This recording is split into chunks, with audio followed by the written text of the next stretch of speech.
Titanic तो तैर गया। अब देखते हैं कि हमारी जो बोट है वो तैर पाती है या फिर। गाइस आप देख सकते हैं कि ये तो बहुत परफेक्टली आराम से इसके अंदर तैर रही है। ये देखो गाइस, असली टेस्ट तो तब पता पड़ेगा जब हम लेक के बीचों बीच में जाएंगे। चलो एस्ट्रोनॉट के पास चलते हैं।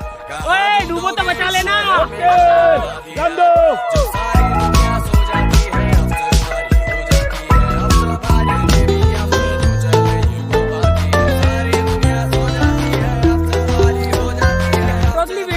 हम बनाएंगे इन्हीं प्लास्टिक की बोतल्स का यूज करके पानी के ऊपर।